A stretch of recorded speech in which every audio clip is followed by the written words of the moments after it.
안녕하세요, 스미더스입니다. 간만에 저희가 정분기어, 정분실 탑기어 정분기어를 켰습니다. 저희 지금 화면이 왜 가로가 아니고 세로냐 하면요, 제가 최근에 거치대를 바꿨는데 이게 이제 돌리면 화면이 처집니다. 그래가지고 요번 편만 이렇게 세로로 보셔야 되겠다, 그냥 말씀드리고요. 또 세로로 보니까 또 하늘까지 다 보이지 않습니까? 이게 또 약간 또 널찍해 보이는 측면이 있습니다. 아무튼 그렇습니다. 한 3, 4개월 만에 제가 돌아왔습니다. 제가 요즘 되게 분주합니다. 분주하고 뭐 이런저런 일도 많고 한데, 그래도 이제 정신적인 스트레스가 좀 있다 보니까 뭐 소소하게라도 책 읽어드리는 방송, 자료 읽는 방송이라도 다시 재개를 하는 게 제 정신 건강에도 좋겠다 싶어가지고, 이제 오늘 저녁이나 뭐 내일부터 과거처럼 이제 기사 분석이나 또는 이제 뭐 추리소설, 밀리터리 소설 이런 류의 것들을 읽어드리고, 읽으면서 또 뭐 현상도 좀 분석을 하고 이런 것들을 소소하게 진행을 또 하도록 하겠습니다. 물론 이제 제가 정기적으로 업데이트 한다는 보장은 못 드리는데, 그래도 최대한 노력을 할 거고요.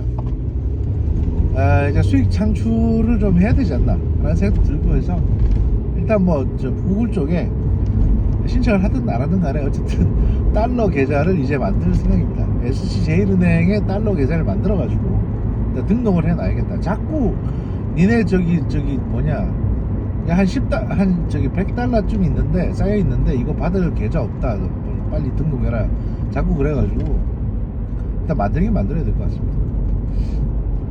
아무튼 그렇게 해놔야겠다라는 말씀드리고요.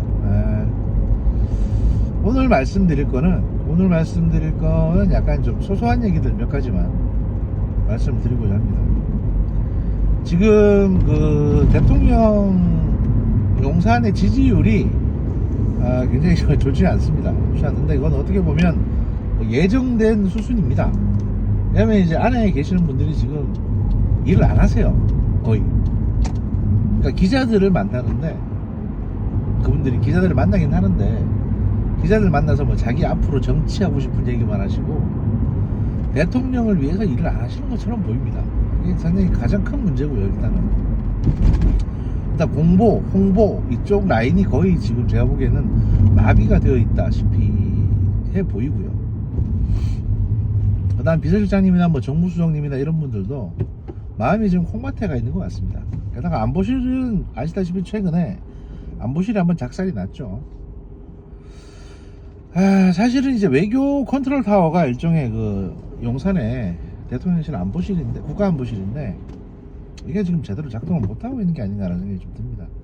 뭐 내부적으로 분란도 좀 있었고, 뭐 김성한 실장하고 이제 김태효 차장하고 서로 사이가 좀 안 좋아서, 그러니까 사이가 안 좋다는 게 개인 감정이라기보다는 이제 외교안보의 방향성 문제일 텐데, 그런 문제가 좀 있었고, 그런 것들로 인해서 이제 좀 누적되어 왔던 것들이 이제 터진 것 같아요, 보니까.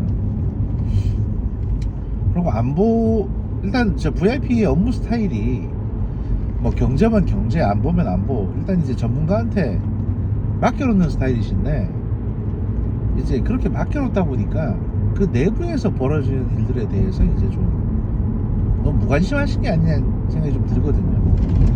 제때 개입을 해서 컨트롤 하셔야 되는데 그걸 못하신 게 아닌가, 그냥 닥달만 하고 하셔가지고 제대로 못하신 게 아니라는 생각이 좀 들고, 지금 일단 이제 그런 것들이 이제 뭐 평시에는 별 문제가 없습니다만, 지금처럼 이제 일종의 위기 사태가 벌어졌을 때 바로 대응을 못하는 문제로 전개가 되는 거죠. 예를 들면 미국이 도청을 했다, 이거는 뭐 새삼스러운 일이 아닙니다. 여러분, 파이브 아이즈라고 아셨습니까? 에셜런 프로그램, 구글에 검색을 해보세요. 에셜런, 파이브 아이즈. 이게 미국이 이제 자국의 정보기관을 이용해서 전 세계적으로 도청을 하는 그런 프로그램의 일환입니다. 뭐 핸드폰 신호를 빨아들이기도 하고, 위성통신, 다른 나라의 군통신, 모든 것들을 감시를 합니다. 컴퓨터를 이용해서. 거의 실시간으로 감시할 수 있어요. 그걸 이제 우방국하고 공유를 하는 겁니다. 그런데 이제 그 우방국조차도 감시의 대상은 되죠. 왜냐하면 우방국이라고 하는 게 보통 이제 뭐 G10에 들어가는 이제 선진국들이고 그 나라에서 일하는 일들이 미국의 안보에도 영향을 미치기 때문에 안보나 경제나 당연히 감시 대상입니다. 나 빼고 모든 상대가 감시 대상일 수밖에 없어요. 언제 어디서 어떤 식의 이제 공격이 들어올 수 있으니까. 그 공격이라는 거는 단순 전쟁이나 군사적인 공격만을 말하는 게 아닙니다. 경제적인 공격, 그 다음에 경제적인 분쟁, 그리고 이제 뭐 중국의 코로나 문제처럼 경제적으로 큰 타격을 줄 수 있는 각종 공중보건이라든지 질병 관련 이런 것들이 모든 게 의사결정 시스템이 감시 대상인 겁니다. 물론 그렇게 감시를 했다고 해서 이걸 이제 극히 제한적인 사람들하고만 공유를 해야 되는데, 제가 보기에 지금 미국의 어떤 이게 정보 공유 시스템 자체가 조금 문제가 있는 게 아닌가 싶고요. 어쨌든 이게 유출이 됐습니다. 그리고 그 내용들이 보시면 아시겠지만 상당히 치명적인 내용들이 많습니다. 그래서 관련 국가들은 하나같이 부인할 수밖에 없습니다. 우리는 사실 우리가 노출됐다는 그 내용 있잖아요. 우크라이나에 포탄을 우회적으로 줘야 되겠다 이런 내용들은 사실 대회에 공표돼 봐야 뭐 크게 손해볼 건 없어요. 우리는. 왜냐하면 우리가 그만큼 러시아를 신경을 쓰고 있다, 또 우크라이나에 지원을 하고 싶은 마음이 없진 않은데 러시아 눈치를 많이 보고 있고 러시아를 배려하고 있다는 게 충분히 노출됐기 때문에 우리는 솔직히 이 문제가 참이다 아니다 이렇게 부인하고 자식할 게 없습니다. 그런데 우리 입장에서는 이걸 좀 신중하게 다뤘어야 하는 게 곧 한미 정상회담이 있거든요. 지금 상황에서는 한미 정상회담에서 과연 많은 것을 얻을 수 있느냐 좀 회의적이었습니다. 그런데 이제 미국이 이렇게 한번 사고를 쳐주니까 우리 입장에서 미국이 수습하는데 우리가 도와주고 미국으로부터 좀 더 얻어낼 수 있겠죠. 뭐 전기차 배터리 문제라든지 이런 것들. 그래서 사실은 이제 우리 입장에서는 이게 호재였는데 이거 관리를 조금 잘못하신 것 같아요. 특히 김태효 차장이 자기 마음대로 그러니까 차라리 기자들 만나서 아무 말을 안 하는 게 좋았는데 기자들 만나서 이 말했다 저 말했다가 막 그 좀 말이 중언부언 하다 보니까 이게 좀 모양이 빠져버렸죠. 모양새가 좀 빠지게 됐습니다. 이 정보가 유출된 거는 사실이고요. 미국에서 도청을 한 것도 사실이고 그 내용을 보면 어느 정도 다 사실 진실성이 있는 내용들입니다. 예를 들면 프랑스나 영국의 특수부대가 지금 우크라이나에 들어가 있다. 물론 당연히 프랑스나 영국은 이걸 부인할 수밖에 없습니다. 이게 왜냐하면 우크라이나에 프랑스나 영국의 특수부대가 들어가서 작전을 하고 있다는 거는 프랑스나 영국이 러시아하고 교전 중이라는 상태인데, 그러니까 지금 전쟁 중이라는 얘기거든요. 비공식적으로는 그런데 이게 공식화돼 버리면 세계 3차 대전 되는 겁니다. 순식간에. 그러니까 해당 국가들은 이걸 부인할 수밖에 없어요. 그냥 우크라이나는 특수전 능력이 좀 떨어지기 때문에 서방의 특수부대가 들어가서 일을 할 수밖에 없는 거거든요. 이제 일단 그런 문제가 하나 있고, 두 번째, 그 이스라엘 정보부가 이제 지금 이스라엘 총리 네타냐후 총리에 대해서 약간 부정적인 비판적인 움직임을 보이고 있습니다. 그리고 같은 이유로 이제 네타냐후 총리는 이스라엘 정보부에게 지금 시위가 반정부 시위가 격화되고 있으니 이걸 좀 누그러뜨리는데 정보부가 좀 도와달라, 모사드가 협조를 해줬으면 좋겠다라고 했는데 모사드에서 이거를 어떤 쪽에서는 반대하고 어떤 쪽에서는 뭐 수긍하고 뭐 이런 식으로 좀 내부 혼란이 심해요. 이스라엘이 왜 이렇게 됐냐 하면 아시다시피 네타냐후 총리가 굉장히 지금 인기가 안 좋아요. 그러다 보니까 선거에서도 크게 이제 압도적인 득표를 못했습니다. 그러다 보니 이스라엘의 그 종교, 그러니까 급진파에 속하는 일종의 정당이나 집단하고 손을 잡을 수밖에 없었고, 그러다 보니까 지금 네타냐후 총리가 그들의 요구를 들어주기 위해서 이스라엘의 안보 사법 체계를 개편하려고 합니다. 사법 체계를 개편을 해서 그 소위 말해서 이제 무장 경찰 조직을 하나 신설하려고 하는데 군을 보조할 수 있는, 그러니까 이란으로 치면 공화국 수비대 같은 또 하나의 군사 집단, 그러니까 뭐 SS 같은 이런 이스라엘 군이 아닌 또 하나의 이제 무장 집단을 만들려고 해요. 무장 경찰 조직을 만들어서 여기에 막강한 권한을 주려고 하는데, 그 지도자가 극우 종교 지도자입니다, 이스라엘에. 그래서 사실은 이스라엘의 뭐 군부터 시작해서 세속주의를 표방하는 모든 집단에서 이걸 반대하고 있어요. 이스라엘이 도대체 어디로 가는 거냐, 이스라엘이 이러다가 이란꼴 나는 거 아니냐, 이런 얘기까지 나오고 있습니다. 그 극우 종교 지도자는 거의 이란처럼 이교도는 무조건 박해야 된다는 주의를 갖고 있는 사람이거든요. 걔 손에 군대까지 쥐어지게 되면 문제가 심각해지는 거죠. 그러니까 네타냐후 너 하나 내려가면 되는 거지. 이게 지금 뭔 짓이냐, 이스라엘의 민주주의의 근간을 무너뜨리려고 하는 거 아니냐. 그래서 바이든조차도 비판을 하고 있고, 오죽하면 이스라엘 군에다가 시민들이 야 이쯤 되면 쿠데타 해라 라고까지 하고 있습니다. 이스라엘 지키기 위해서 쿠데타가 필요하다, 군이 나서야 된다. 자, 이렇게 되면 이제 나라가 진짜 아사리판이 되는 거죠. 이런 저항들이 미국의 감청 내용에 포함이 돼 있었던 겁니다. 그러니까 당연히 이스라엘도 이거 사실 아니라고 부인할 수밖에 없어요. 그러니까 다른 언론 보도나 미디어 매체를 통해서 어느 정도 유추가 가능했던 각국의 사정들이 적나라하게 적시가 돼 있다 보니, 뭐 이집트가 러시아하고 이면 거래하는 것도 그렇고, 그러니까 해당 국가들은 다 부인하는 거죠. 그래서 이제 김태호 차장은 이거를 저거 가짜다 이렇게 한번 지르셨는데, 도청 자체가 가짜라든지 유출된 정보가 가짜라고 단언해서 얘기할 수는 없고요. 그러니까 미국 입장에서도 가짜다 진짜다 이것도 애매하게 말할 수밖에 없는 상황이거든요.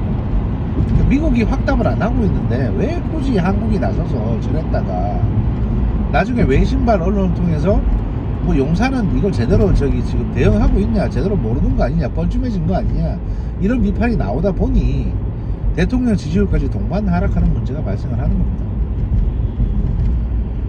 물론 이제 여기에 대한 대안 같은 경우가 왜 없냐? 없지는 않습니다. 대안이 있고요. 그 대안을 지금 저희가 보고서화해서 VIP한테 전달해 드릴 예정이고요. 아마 이제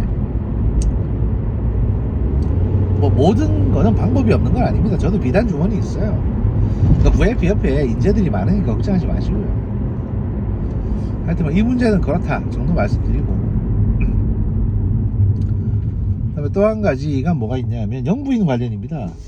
요즘 영부인께서 이제 활동을 많이 늘리시고 있습니다. 이거는 굉장히 긍정적인 신호로 봐야 되고, 여러분들이 좀 이렇게 응원을 해주시는 게 좋습니다.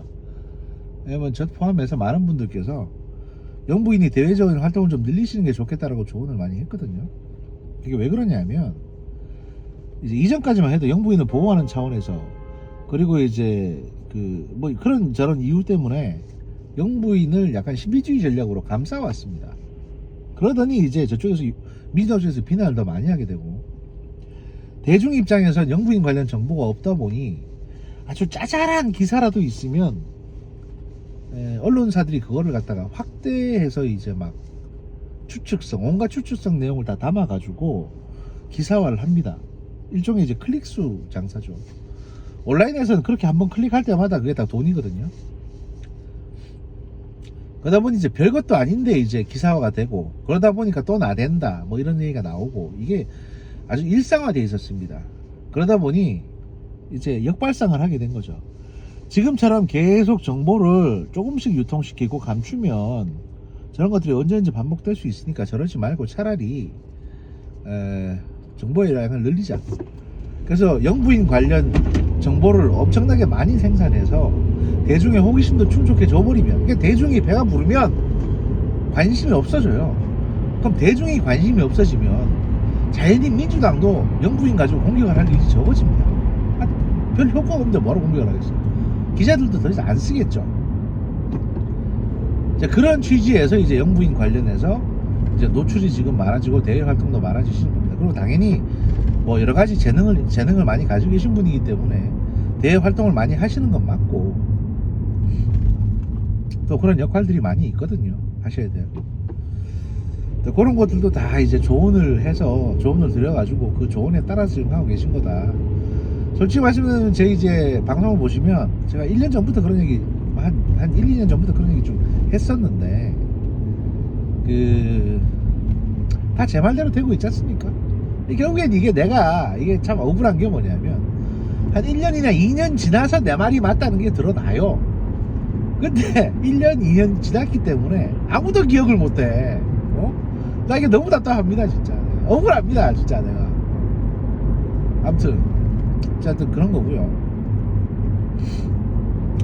심지어 내가 작년 초까지만 해도 선거 끝나고 나서 영부인 유퀴즈나 이런 예능에 많이 나가셔가지고 접촉면을 많이 늘리셔야 된다 사람들하고. 그렇게 해서 진짜 알고 봤더니 말도 잘하고 소탈하고 귀한 이미지가 아니네 이런 것들이 많이 확산이 되고, 그러니까 자꾸 이 카메라 마사지를 받아서 눈에 익숙해진 얼굴이 되면 친근감이 생기고 그러면 누가 욕을 해요? 욕 안 하지. 아무도 욕 안 합니다 그렇게 되면. 김정숙 여사도 말이죠. 문재인 대통령 부인인 김정숙 여사도 처음에는 이상한 아줌마 같다다가 무슨 첫날 왜 대통령 출근하는 날 핑크색 원피스 입고 막 대통령 팔짱 끼고 그랬잖아. 저 무슨 소세지냐? 동전 소세지냐 이래가지고 막 말이 많았거든요. 핑크 소세지냐 이래. 근데 한 1년 지나니까 귀여운 유쾌한 정숙씨 이러면서 긍정화 됐지 않습니까? 이게 자꾸 눈에 익으면 뭐든 다 이제 좋아 보이는 법입니다. 그러니까 그런 것 때문에 그러는 거니까 잘 굴러가고 있다는 말씀드리고요. 다만 이제 용산에서 운명을 함께 해야 될 어공들, 정무직들이 이제 많이 부족하다 아직도. 그들의 TO를 한 150개 가량 없앤 게 윤석열 정부 첫 단추를 잘못 끼운 뼈아픈 실책이었다고 보이는데, 이거 빨리 개선돼야 됩니다. 이게 개선되지 않으면 힘듭니다. 힘들고요. 그 다음에 이제 정광훈 목사, 김기현 대표, 그 다음에 홍준표 이런 키워드들이 있습니다. 이게 이제 어떻게 된 일이냐 하면, 어떻게든 이제 김기현 체제로 가서 당을 좀 안정화시키고 잘 해보려고 노력 중입니다. 그리고 이제 최고위원들이나 이런 분들이 조수진, 태영호, 김재원 이런 분들이 지금 공천이 과연 이제 공천을 다시 받을 수 있을까가 굉장히 불투명한 분들이세요. 또 어디가에 가서 신인들하고 가산점을 받은 신인들하고 경쟁을 해야 되는 분들이고, 이러다 보니까 자기 정치한답시고 말이 좀 거칠게 나오는 부분들이 있습니다. 근데 또 모르는 분들은 이거에 대해서 말 한마디 잘못했다고 이제 바로 중징계 해야 되는 거 아니냐 이런 식으로 말씀하시는데, 제가 아는 한 김기현 대표 마인드는 그렇습니다. 아니 무슨 이놈 징계하고 저놈 징계하고 다 쫓아내면 나중에 총선은 뭘로 치를 거냔 말이에요. 그 말도 틀린 말은 아니거든요. 심지어 정광훈 목사나 이런 기독교계도 소중한 지지 기반입니다. 근데 무조건 다 배척해라. 나중에 홍준표 가지고 선거할 겁니까? 근데 홍준표 씨가 시장으로서 가만 계시면 좋겠는데 지금 그게 아니고, 방송에 나가서 대통령이 정치 초보니까 그런 사람 뽑아준 국민들이 참아줘야 된다는 둥. 그 다음에 이대로 가면 국민의힘 전당대회 끝난 지 얼마 됐다고 국민의힘 이제 연말에 또 비대위로 넘어간다는 둥. 비대위로 넘어간다는 건 당대표가 사퇴해야 된다는 얘기잖아요. 이거는 용서할 수 없는 행위입니다. 그렇다고 징계를 할 수는 없으니 이제 갖고 있던 당의 고문 직함을 그러니까 잘라버린 거예요. 그만두시라, 고문에서. 고문 자격이 없다. 이렇게 된 겁니다. 아주 심플한 겁니다. 그 부분에 대해서도 큰 오해는 마셨으면 좋겠습니다. 정광훈 목사하고 거리를 두는 부분은 일정 부분 거리를 두려고 노력을 하고 있습니다. 당에서도. 그리고 정광훈 목사 자체도 사실은 무슨 정치적인 영향력 같은 건 둘째치고 본인 지금 교회 재개발 관련해서 지금 걸려있는 것들이 좀 있어요. 한 500억을 지금 요구를 하시는데, 그러니까 그 재개발에 포함되고 자기들이 협조하고 이전에 가는 거에 관해서 그건 말도 안 되는 얘기다. 시행사가 이제 그래가지고 100억 또는 80억 정도에서 그냥 퉁치자라고 했는데, 그 80억을 이미 받아서 다 쓰셨습니다, 정광훈 목사가. 그래서 지금 제로예요 사실상. 이전할 비용도 없어요. 그러니까 이 양반은 이제 500억 달라고 500억 받으려고 노력을 하는데, 하다못해 300억이라도 그러려고 지금 당이나 또는 국회의원들이나 이런 사람들한테 영향력 행사를 하면서, 야 내가 가진 표가 몇 개인 줄 아냐, 니네 앞으로 총선할 때 나한테 잘 보여야 된다 또는 뭐 공천에까지 마치 영향력을 행사할 것처럼 말씀을 하고 다니시니 이게 정치인들이 좀 신경을 쓰고 있는 부분이고요. 근데 그것도 뭐 조만간 다 정리가 될 겁니다. 어느 정도. 그렇다고 제가 그분을 두둔하는 건 아닌데 그분 잘못 많죠. 그 잘못하신 부분에 대해서는 뭐 필요한 경우에 감옥에 가셔야 되는 부분도 있는 거고요. 다만 윤석열 정부 하에서는 그렇게 비정상적이고 비상식적인 분들이 영향력을 행사하는 일은 절대 없을 것이다 라는 말씀드립니다. 그거는 뭐 흔들리지 않은 원칙입니다.